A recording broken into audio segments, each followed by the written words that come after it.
It's not backlit. And so it's very low power, which turns out to be a benefit. Yeah. So let me just go through some of the basics of this. This is a $130 device. Okay. It's $169 with a heart rate monitor. This is the heart rate monitor right here. Oh, you have to wear a strap like a polar heart rate monitor? That's right. And I don't care for these either unless you're training for the Olympics or something like that. But we'll get into that in just a second. I've worn them at the gym, but you certainly want to around during the day. On the other hand, that's a much more accurate way to measure. That is absolutely true. So you see this, and then there are all these other bands here that you can get. Colorful, you get multiple colors. beautiful. So And okay, so what it shows is okay, we're looking at the time here.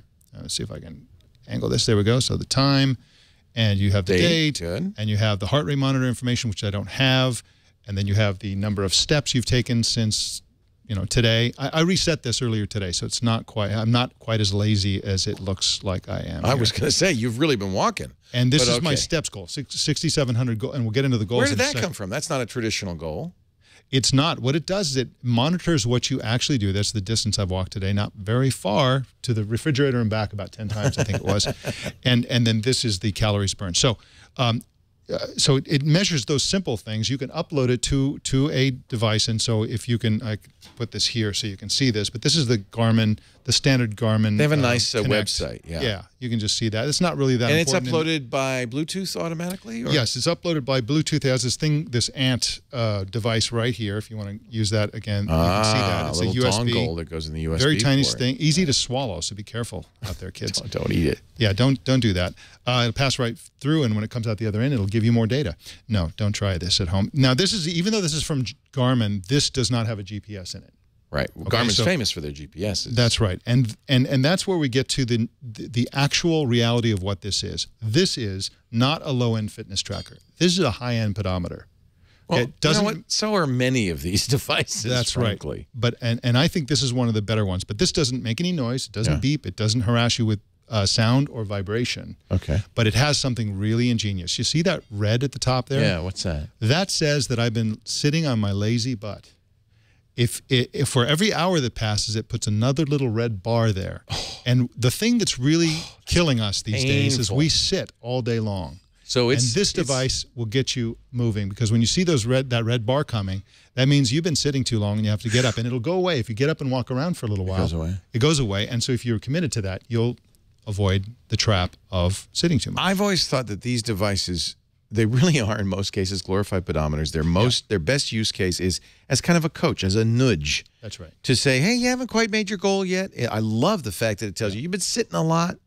And that's really, for a lot of us, that's all we need, just somebody to remind you, to take the stairs today. That's the main thing that is affecting our health, actually. And we don't need high-end, super high-tech fitness tracking as if we're training for the Olympics. We just need to get off our butts and walk around once in a while, not sit there all day. So so it went into the connectivity options. It also connects to an app for both Android and iOS via Bluetooth. The connection can be a little bit flaky sometimes. So let's just go through the goals. It's automatic goal setting. So it sees how much you walk. And it says, okay, we're going to give you a goal that's a little higher than that. And if you meet that goal, it'll make it a little higher and a little higher. I like that. But the beauty of it, you don't have to set a goal. You don't start at 10,000 steps, which most people do, and you never get close, and it's very frustrating. This way, you're always pushed to go a little more, a little more. That's right. Exactly. Love that. Yeah, it's very gentle nudging, and again, it's all very visual on the watch. Unlike some of the other devices, like the Fitbit Flex or the Nike Fuel Band, which send the data somewhere else. You can't really see them that well on the device itself. The device, it's on the. You don't ever. What you need is right there. Exactly. Yeah. It's water resistant to 50 meters. It's slim. It's comfortable design and easy to wear. Those are the pros. The cons are that the display's not backlit, so you need good light. Yeah. If you don't have good light, you're not going to be able to see it at all. It's not good at detecting biking, swimming, weightlifting, or all kinds of other types of exercise. It'll basically tell you you've been sitting around even if you've been at the gym for 2 hours.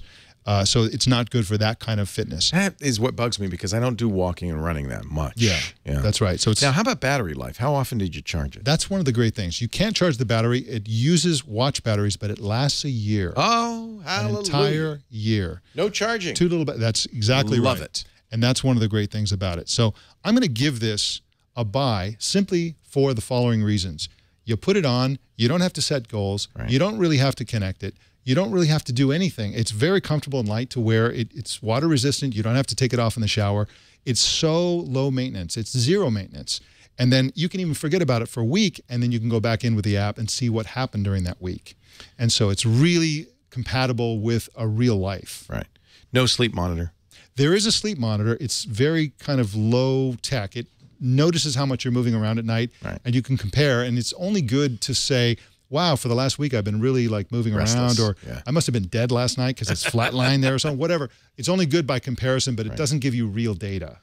Well, price is right. It's in the ballpark. That's right. I like the fact you don't have to charge it. That's right. And of course, that's no backlit screen. That's the reason. It doesn't take a lot of juice. You can find out more about this fantastic offer by clicking the link in the description.